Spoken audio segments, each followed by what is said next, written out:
प्रेम प्रणाम जी सुंदर साथ जी।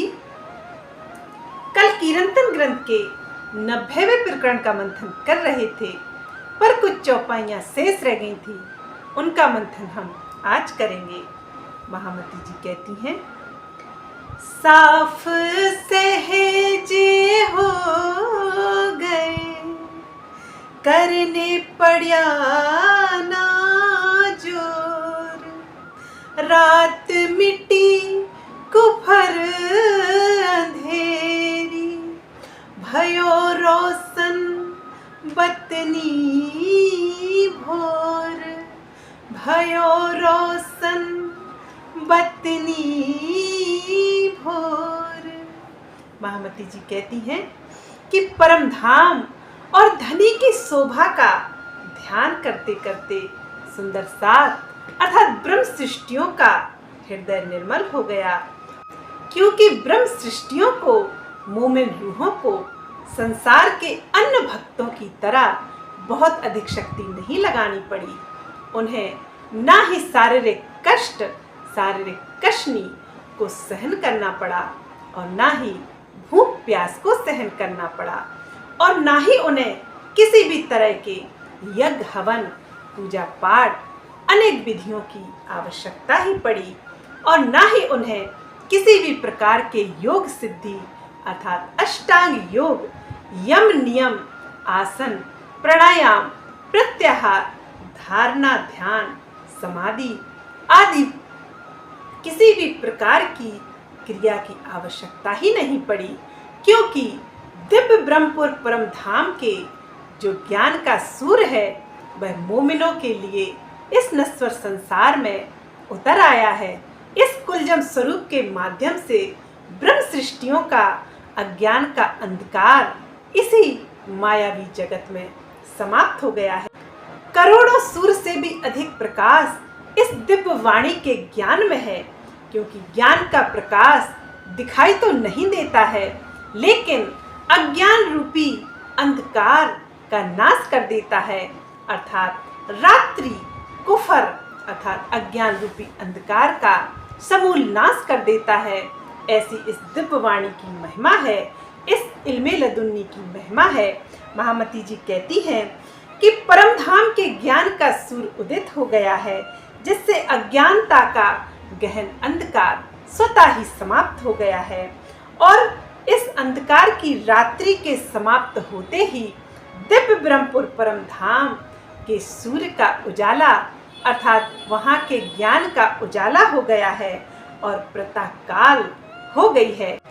अतः सुंदर साथ जी, इस अंधेरी माया की दुनिया में उस दिव्य ब्रह्मपुर परम धाम का नूर प्रकाशित हो गया, अर्थात नूर जलाल की जागृत बुद्धि हम सभी ब्रह्म मोमिनों के कान फूंक रही है, और उस अखंड धाम के अखंड ज्ञान से सभी का हृदय निर्मल हो रहा है, और हमारी आत्मा की दृष्टि उस धाम में जाकर अपनी परात्म का श्रृंगार सजकर प्रियतम के नूरी चरणों में विराजमान हो पा रही है।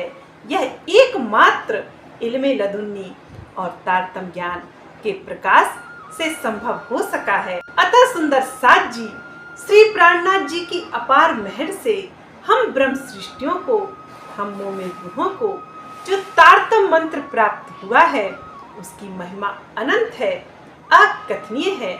इस तारतम मंत्र का वर्णन वेदों में भी मिलता है। वेदों में जो 12 श्रुतियों का वर्णन है उसमें 12वीं श्रुति में हमारे तारतम मंत्र का वर्णन स्पष्ट रूप से वर्णित है, और साक्षी के रूप में मैं यहाँ स्पष्ट करती हूँ। वेद की 12वीं श्रुति में स्पष्ट लिखा है, तारतमेन जानाति सच्चिदानंद लक्षणम, अर्थात वेदों में कहा गया है कि इस ब्रह्मांड में जब तक तारतम मंत्र की उत्पत्ति अर्थात तारतम मंत्र नहीं आ जाता, तब तक इस ब्रह्मांड में उस पूर्ण ब्रह्म परमात्मा सच्चिदानंद पर ब्रह्म का धाम स्वरूप लीला का स्पष्ट वर्णन नहीं हो सकता है, और ना ही उस प्रियतम के दिव्य गुणों को कोई जान सकता है, ना ही उसकी कोई पहचान कर सकता है, और उनके साथ ही वे ब्रह्म सृष्टियाँ आएंगी जो अपने प्रियतम परब्रह्म के धाम स्वरूप लीला को खोल देंगी और समस्त 14 तबक के प्राणियों को जागृत करेंगी, और तभी वे प्रियतम परब्रह्म के गुणों को धाम स्वरूप लीला अर्थात वह कौन है, कहाँ रहता है, वह कैसा है, वह क्या करता है, उसका धाम कहाँ है, कितने उसके पक्ष हैं, सभी यह समस्त सृष्टि 14 लोकों का ब्रह्मांड के प्राणी उसे जान सकेंगे। हमारे तारतम्य ज्ञान की इतनी अधिक महिमा है। महामती जी यही समझाती हैं कि प्रेम लक्षणा भक्ति को प्राप्त करके और प्रियतम परब्रह्म के नूरी चरणों का ध्यान करके यह विशाल भवसागर ब्रह्म सृष्टि एक क्षण में ही उलंघ सकती है। जैसे गोपियों ने इस विशाल भवसागर को गौपद वक्ष के समान सरल कर लिया था। कहा जाता है कि सो फेर कहियो गौपद वक्ष, यो भवसागर हो गया तुच्छ। एता भी न आया दृष्टे, पर लिखने को नाम धराया। कहते हैं कि प्रियतम के प्रेम की राह पर चलने से ये विशाल भवसागर, यह माया के विशाल प्रपंच इस तरह से तुच्छ हो जाते हैं जैसे गौपद वक्ष का जो गड्ढा होता है जिसमें जल भर जाता है, बड़ी ही सरलता से उसे उलंघ लिया जाता है। फिर वे कहते हैं कि गौपद वक्ष तो केवल समझाने के लिए कहा गया है कि भवसागर इतना सरल हो जाता है, लेकिन यह गौपद वक्ष का गड्ढा भी नजर नहीं आता है।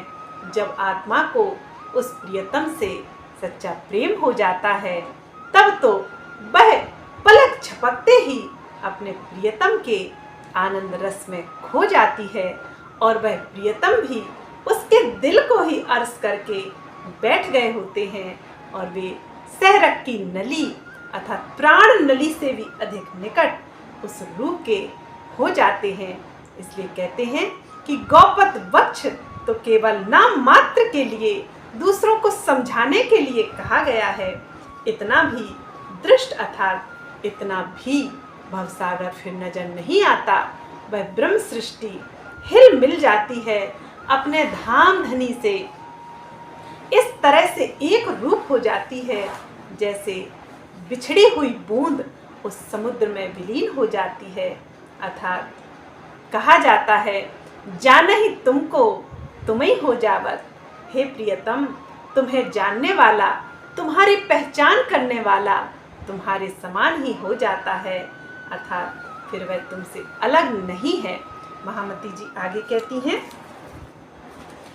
कुर्बानी सुन सखिया उलसत सारे अंग, सुरत पहुँची छाए धाम में, मिलाप धनी के संग।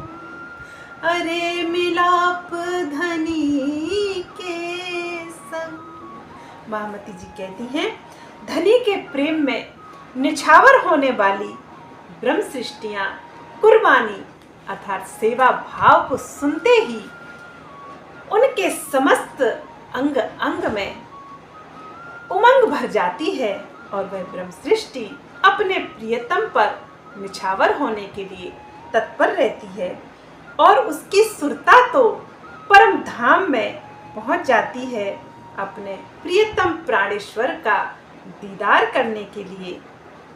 वह रूह तो वास्तव में इस माया को पीट देकर अपने धाम धनी से एक पल के लिए भी दूर नहीं होती है, जो उस प्रियतम की पहचान रखती है।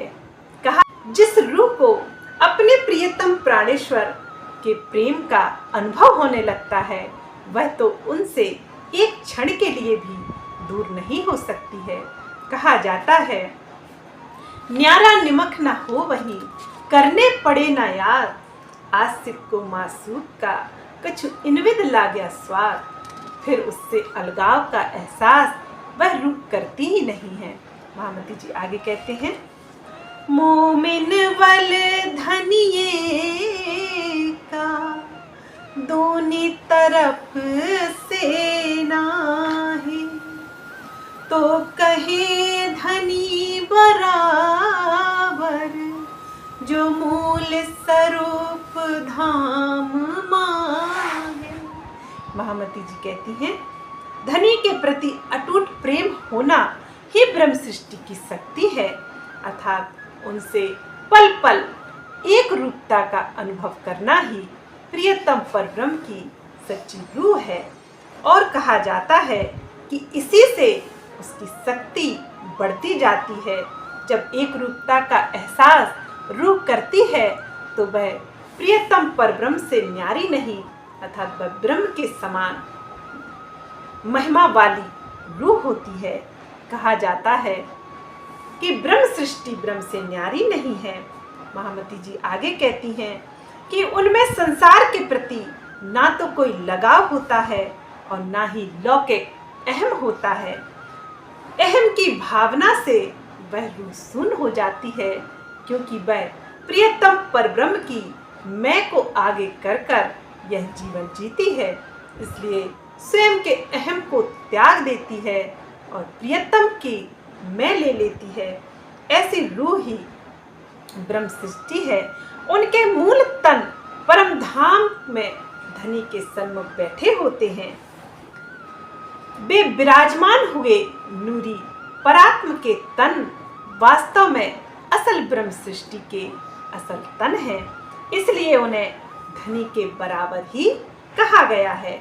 धनी के बराबर ऐसी ब्रह्म सृष्टि ही होती है जो वास्तव में धनी के गुणों के समान ही होती है।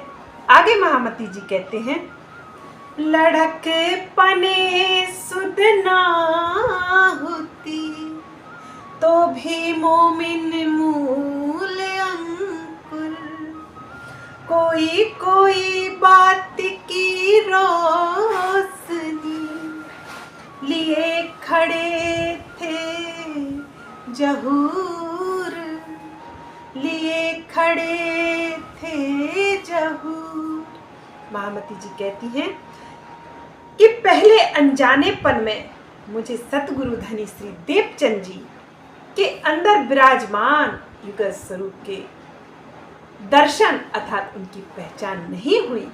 फिर भी परम धाम का मूल अंकुर होने से, आत्मा होने से मेरे हृदय में ज्ञान की कुछ कुछ बातों का प्रकाश हो रहा था, अर्थात उसी प्रकाश से यह आत्मा उस नूरमयी धाम की पहचान कर सकी है।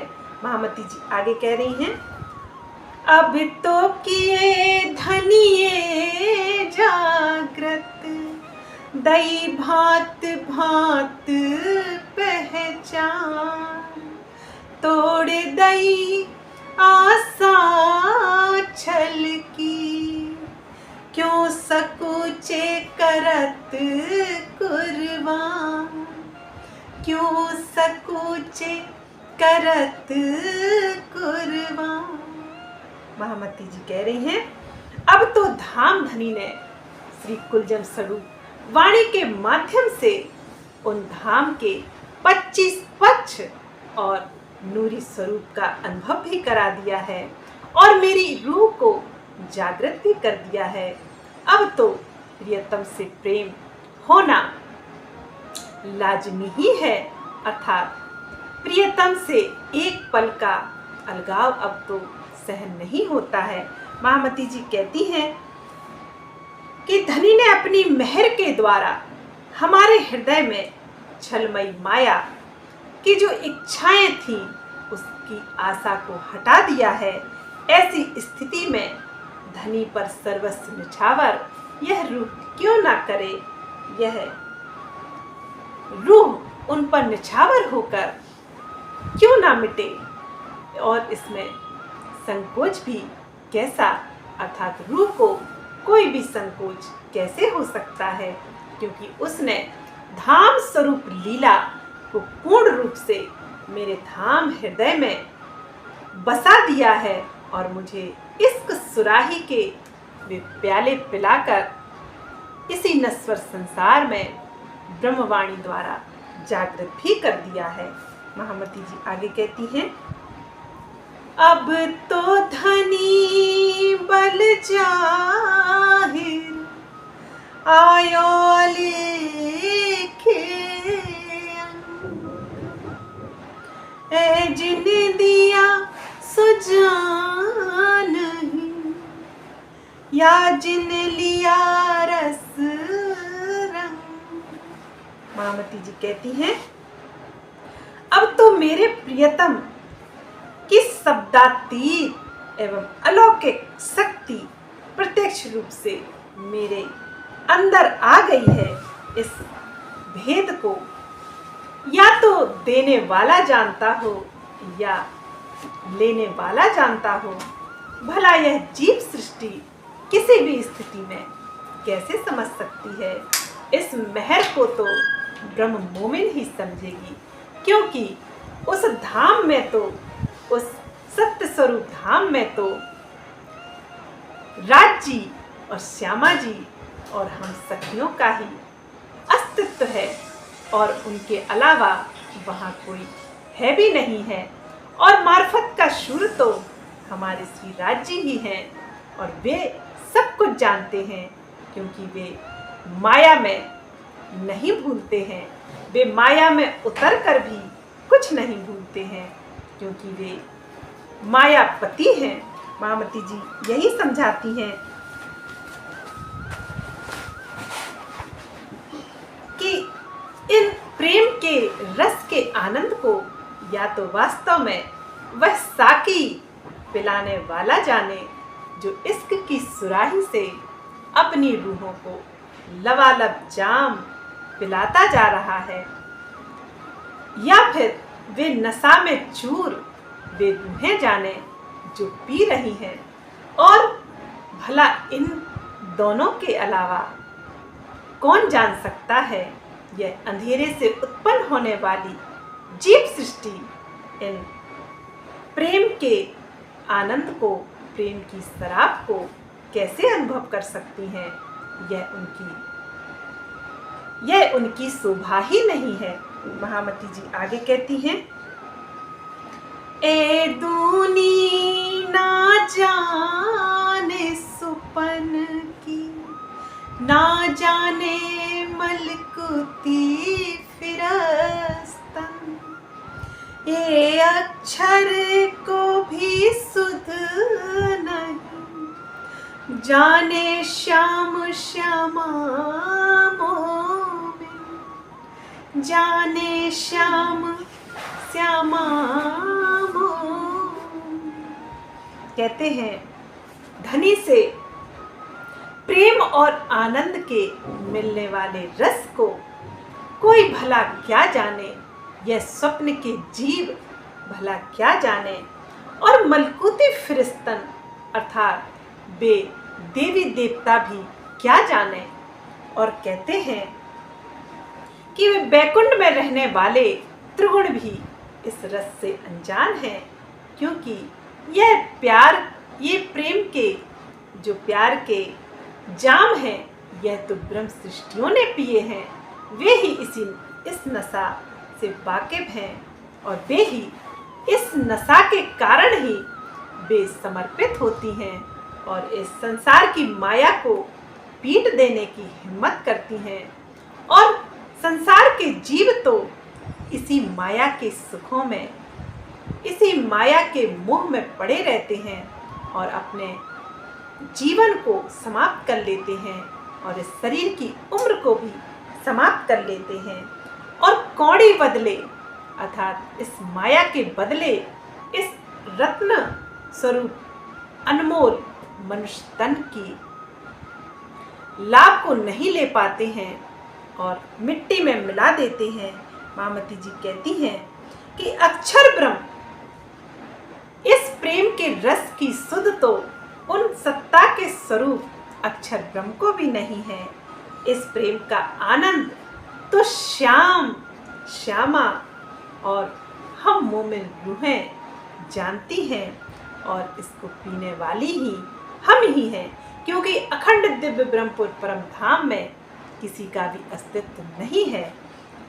हम रूहों का अस्तित्व है, और श्याम श्यामा अथा युगल स्वरूप जोड़ी हमारे ठाकुर ठाकुरानी वहाँ बैठे होते हैं, और सभी सखियाँ उनसे ही प्रेम रस का आनंद ले रही होती हैं। महामती जी आगे कहती हैं, मैं मेरे धनी की चरण की रेणु पर कोट बेर बारो अपना तन टूक टूक जुदा कर। महामती जी कहती हैं कि इस तरह से प्रेम और आनंद की वर्षा करने वाले मेरे धाम धनी, मेरे प्रियतम, मेरे सर्वस्व के चरणों की रज अर्थात धूलि पर मैं अपने तन को करोड़ों बार निछावर करना चाहती हूँ। अर्थात मैं संपूर्ण समर्पित होकर अपने धाम धनी से एक रूपता का एहसास करना चाहती हूँ। अब उनके बिना तो एक पल भी मैं अब रह नहीं सकती। मैं उनसे बिछड़कर अब किस तरह से रहूं, क्योंकि मुझे तो उस नशा की आदत लग गई है। मुझे तो उन प्रेम भरे जाम को पीने की आदत पड़ गई है। अब उनके बिना अब इस जीवन का कोई भी अस्तित्व नहीं है। यही ब्रह्म सृष्टियाँ हैं, यही धाम की सखियाँ हैं जो वास्तव में अपने प्रियतम पर समर्पित हो जाती हैं और धाम धनी के एक एक वचन पर चलने का प्रयास करती हैं, और वास्तव में वह ब्रह्म सृष्टियाँ ही इस माया पर विजय प्राप्त भी करेंगी, जो धाम धनी की इस दिव्य वाणी के मंथन से और इनके वचन पर जो चलती हैं, वे ही इस संसार को, इस भवसागर को गौपद वृक्ष के समान तुच्छ कर सकती हैं। महामती जी आगे कहती हैं, अंग अंग सब उलसत कुर्बानी कारण, जरे जरे परवार दूं, ए जो बीच जरे राह। महामती जी कह रही हैं, धनी के ऊपर कुर्बान होने के लिए मेरे सभी अंग उल्लास अर्थात हर्ष पैदा कर रहे हैं। धनी के प्रेम में अपना सर्वस्व निछावर करने की राह पर जो चलते हैं, मैं उस राह के एक एक कण पर भी अपने आप को समर्पित करती हूँ। सुंदर साथ जी, महामती जी यही समझाती हैं कि जो ब्रह्म मोमिन रूहें, जो ब्रह्म सृष्टियाँ धनी के प्रति समर्पित हैं, जो सभी रूहों को जगा रही हैं और जो धाम धनी की प्रेम की राह पर और चितवनी की राह पर चल रही हैं, ऐसी ब्रह्म सृष्टियों की चरण रज पर मैं कुर्बानी जाती हूँ। और धाम धनी की वे रूहें, वे लाडली रूहें मुझे बहुत अधिक प्यारी हैं। महामती जी आगे कह रही हैं, जिन दिस मेरा पीऊ बसे, तिन दिस पर हूँ कुर्बान, रोम रोम नख से सिख लो, बार डारो जीव सो प्राण, अरे बार डारो जीव सो प्राण। महामती जी कह रही हैं, जिस दिशा में मेरे प्रियतम प्राणेश्वर श्री रास श्यामा जी बसते हैं, अर्थात मेरे जीवन के आधार, मेरे जीवन के सर्वस्व जहाँ बसते हैं उस दिशा पर भी मैं कुर्बान होती हूँ। कहते हैं अपने नख से सिक तक के शरीर के रोम रोम और अपने जीव अर्थात सांसों को, अपने प्राणों को भी उस दिशा पर मैं निछावर करती हूँ। सुंदर साथ जी, वास्तव में ब्रह्म सृष्टि की यही पहचान है कि अपने प्रियतम प्राणेश्वर की एक एक बात पर ईमान लावे, एक एक वचन पर ईमान लावे और उन वचनों पर समर्पित हो जावे। ऐसी ब्रह्म सृष्टि ही वास्तव में उस चौथे आसमान की खास रूह है। मामती जी आगे कह रही हैं, सुरातन सखियन का मुख ते कहो न जान, महामत कहे सो समेया, निपट निकट पहुंचा जा। महामती जी कह रही हैं कि ब्रह्म सृष्टियों की सूरवीरता, बहादुरी को इस मुख से नहीं कहा जा सकता। धनी के ऊपर अपना सर्वस्व निछावर करने वाली वे ब्रह्म सृष्टियां वे वीरता की प्रतीक हैं। वे निछावर करने वाली वीरता का अब समय बिल्कुल नजदीक आ गया है। वे कहती हैं अब देखना है कि कौन सुंदर साथ कितनी बहादुरी दिखाता है, अर्थात कौन सुंदर साथ इस इल्मे लदुन्नी तारतम ज्ञान की तलवार से माया पर कितना अधिक प्रहार करता है और माया की तृष्णाओं से छूटकर धाम धनी के चरणों में कौन जाता है। ऐसी कौन सी ब्रह्म सृष्टि है जो माया को पीठ देकर धाम धनी के उस नूरी मुखड़े को बार बार देखना चाहती है। और कौन ब्रह्म सृष्टि अपने प्रियतम के एक एक वचनों पर चलकर, अर्थात कहा जाता है कि ये सुख देऊं मैं ब्रह्म सृष्टि को तो मैं अंगना नार, अर्थात इस ब्रह्मवाणी का सुख, इस इल्मे लदुन्नी उस नूरी धाम के आनंद का सुख बाकी मोमिनों को कौन सी ब्रह्म सृष्टि दे सकती है।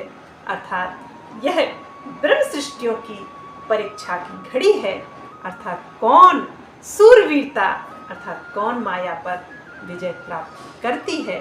महामती जी यही कहती हैं कि यह आखिरी समय है सुंदर साथ जी, यह आखिर के वचन हैं।